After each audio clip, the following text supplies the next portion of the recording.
Hi, today on Israeli Salad, we'll see Tel Avivians enjoying a special Jewish festival and enjoy the music of Noah Solomon and C. Lansbaum. So let's begin.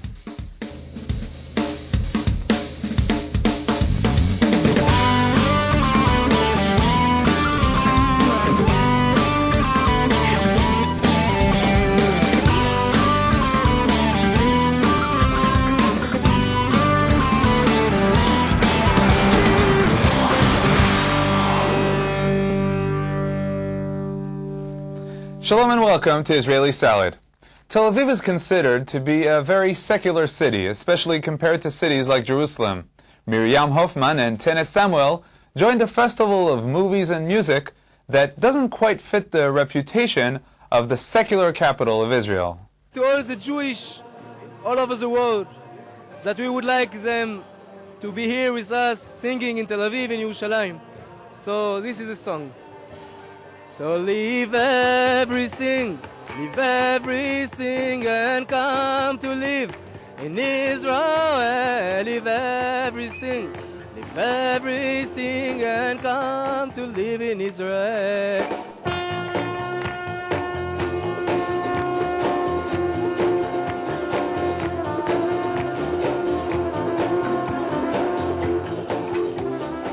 These are sights that you might not expect to see in the city of Tel Aviv, as Tel Aviv is considered a center of secular life in Israel. A festival of Jewish movies and music took place in the Tel Aviv Cinematheque. It's great that this festival is being held here in the heart of a place that's supposedly against these kind of things.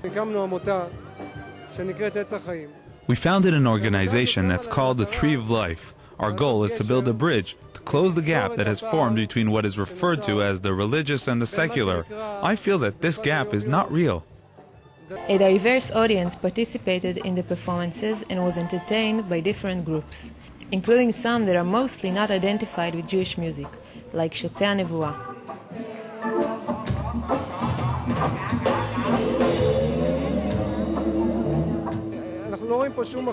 We see here no disputes, no arguments. All the Jews here are going through the spiritual experience of Jewish music. I'll tell you the truth, I came here because I heard of the Shotei HaNevuah concert. I didn't know this event was connected to Jewish music and art, but they always bring happiness to religious people. So I'm happy they're here.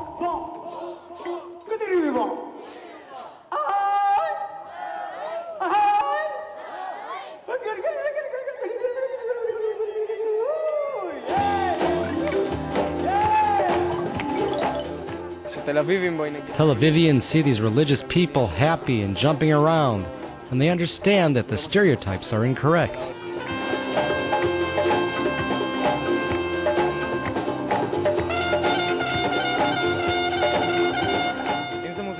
If it's good music, performed professionally, why not?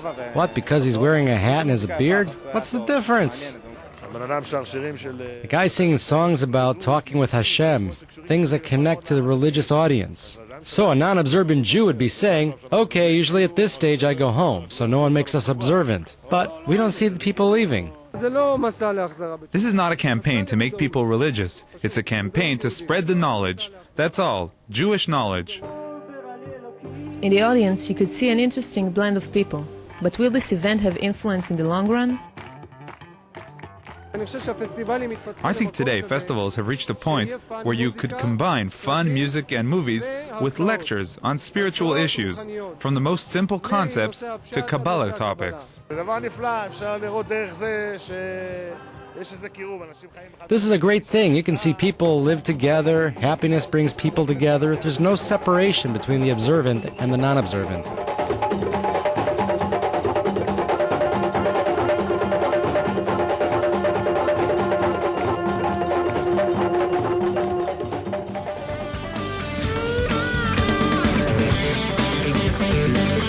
Be sure to visit the Israeli Salad website.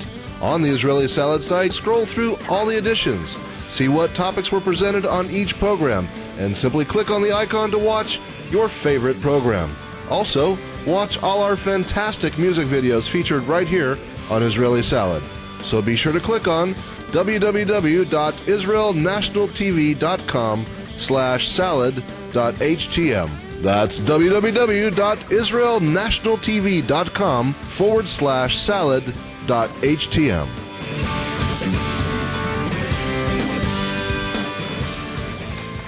On one of our previous programs, we met the Moshav Band, who are originally from Moshav Modi'in in Israel. The Moshav Band consists of 3 brothers from the Solomon family. Their older brother, Noah, together with C. Lansbaum, started another band called Soul Farm. I met Noah and C. at the end of their Sukkot tour in Israel. When you're looking for the answers on the answering machine, you keep washing your hands, but they just won't stay clean. And the colors are faded like an old tie-dye, and you finished up a stash, but you still... C. Lansbaum and Noah Solomon, 2 talented musicians who live in New York, met for the first time in Israel more than 10 years ago. I met C in around 1990 or somewhere around that time. He was living in a Moshav for a little while, Moshav Modi'in. That's where my family lived as well. I was a session guitar player, and he had a band of his own. I was playing with a band in Jerusalem at the time called Noah's Ark. And we saw that we had something special with each other, so we decided to take it to America, where there's an expanded audience. The main focus of the band at that point was really straight-ahead rock music. It had no Jewish overtones at all. It just happened to be that the lead singer was from Israel, and I had been connected to Shlomo Carlebach. The connection to Rabbi Shlomo Carlebach brought Noah and C. close to Jewish lyrics and melodies.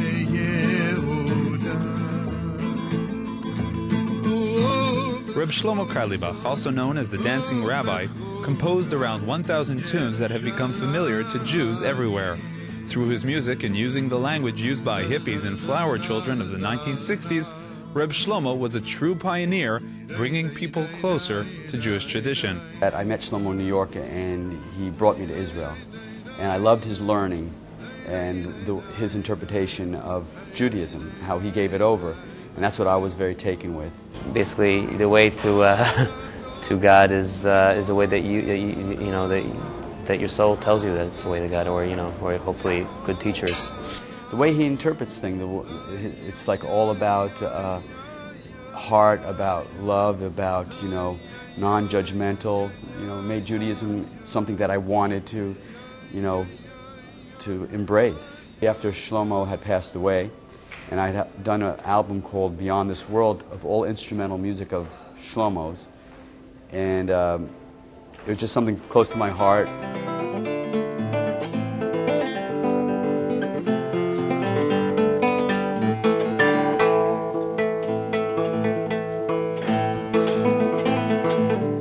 So you can really, we can take a Shlomo Carlebach song and play somewhere in Okie and you play it, not necessarily with the lyrics, but the melody, and it touches somebody. The connection to Judaism musically has been through Carlebach.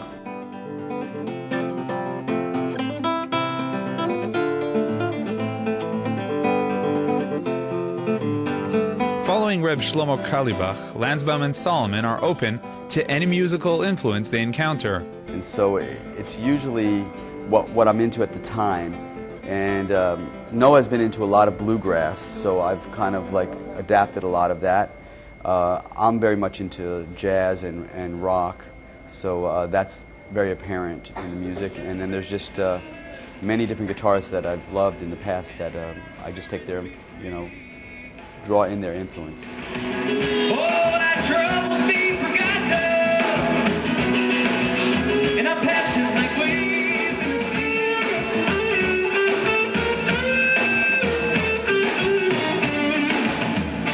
Many of Soul Farm's songs are instrumental melodies. Noah and C feel that the fact that these songs have no words does not make them less meaningful than songs with lyrics. On the contrary. I lots of times write melodies and chord progressions.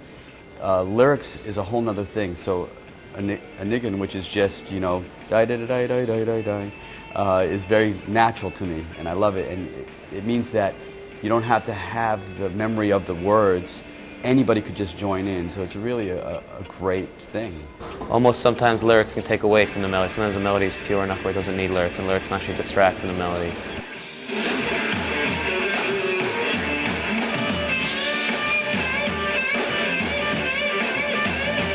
So what's the meaning of the name of the band, Soul Farm? I guess music is the fertilizer of the soul, so to speak. You know, to me it is anyway. So I guess we're farmers in that case because we're making music. But you know, it's not to get too deep into it. It was a cute name that we were looking at it and it wasn't copywritten. In their new disc, Noah and C decided to create a 100% Hebrew album. Hebrew is a language that is very close to the both of them.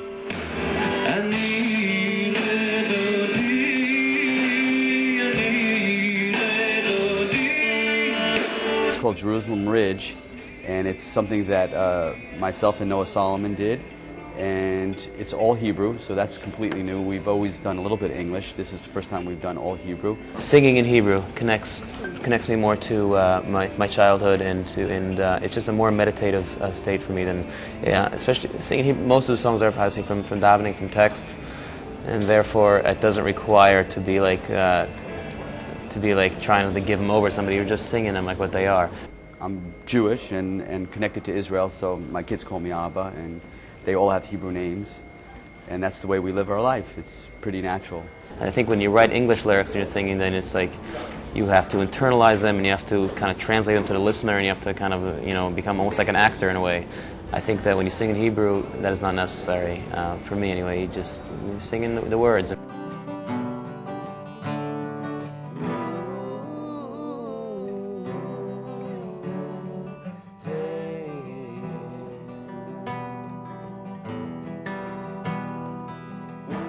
In addition to their love for the language of the land of Israel, Solomon and Lansbaum feel very connected to the land itself and make sure to thank the audience in Israel at every opportunity. This is awesome. Every year it gets better and better. When I'm up there, I always thank them so much for making it possible for me. You know, I feel bad that I live in America, but because of them, it's possible for me to be here and enjoy the beauty of Israel. I love it here. It's hard to leave. It's hard to be anywhere else.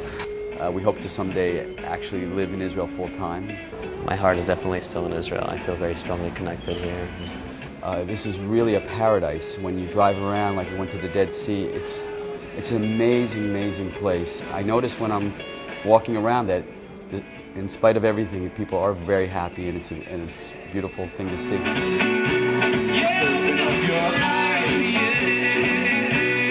Shut down your minds. Open up your hearts. Just leave it all behind. Who cares what door you're coming in from? As long as you're inside. Put up my friends. We'll have some more music from Soul Farm at the end of the program. You are watching Israeli Salad on Israel National TV.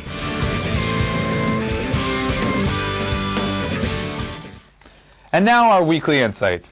As I mentioned last week, starting this program, we'll be discussing Torah issues on our weekly insights as we follow the weekly portions of the week. We will discuss one specific concept or story from the Parsha, the portion of the week. So it's important to mention that what we'll discuss here is just a drop of the endless issues and ideas that can be learned from the Parsha. I'd also like to mention that because the show is broadcast on different days in different locations around the world, the Parsha that we'll be discussing each program is not necessarily the Parsha that we'll be reading in the synagogues on the following Shabbat. So shalom to Rabbi David Sampson in Jerusalem. Shalom Yoni. Shalom to all of our viewers. Today we'll be discussing Parashat Vayera.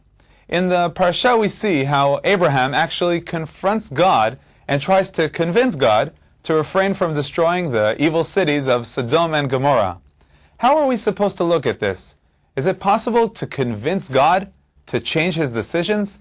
Yoni, it's a very interesting point you're bringing up, and it has to do with the underlying understanding of man and mankind as perceived in Judaism. And the answer to your question is yes. Man can argue with God. How do you understand that? How can man argue with God? God, when he created the entire world, He placed man at the vortex. And we are the ones who cause the entire world to spin. And everything that happens in the world happens as a result of man. And man, by doing good, brings the whole world to better. And if, heaven forbid, man should sin, then the entire world degenerates together with him. And in such a way, man, by praying, can actually change the status of the entire universe. Thank you very much, Rabbi Samson. The Weekly Insight is brought to you in cooperation with Machon Meir, the largest Zionist institute in Israel, bringing people closer to Judaism.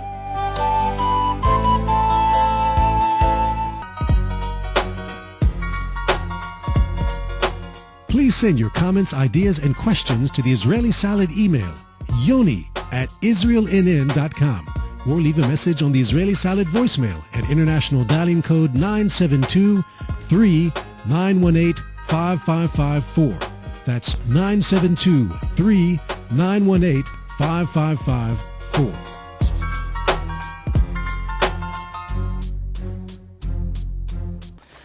That's all for this week. We'll end with Soul Farm with their song Dig Down Deeper. So be sure to join us again next week for another program. Until then, from all of us here at Israel National TV, Shalom.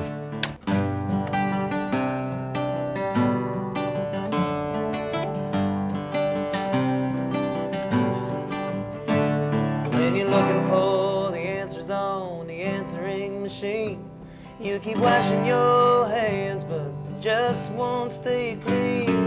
Colors are faded like an old tie-dye, and you finished up your stash, but you still don't feel high, and you don't really mean it when you're shaking your hands, and you think there is nothing that you don't understand, and you try to get up, and you realize you can't. You gotta dig down deeper.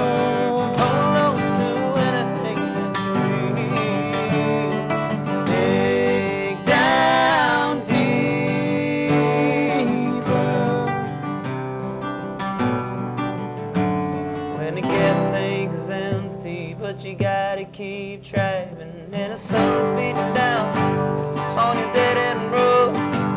When you're sitting in a fire, but you're still feeling cold, there's a hole inside and it swallows you whole. When you feel like you're pushing the train up a hill, and you run out of questions, and you can't stay still, when the sound of the music stops giving you chills, I gotta dig down deeper. Hold on to anything, breathe.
Israeli.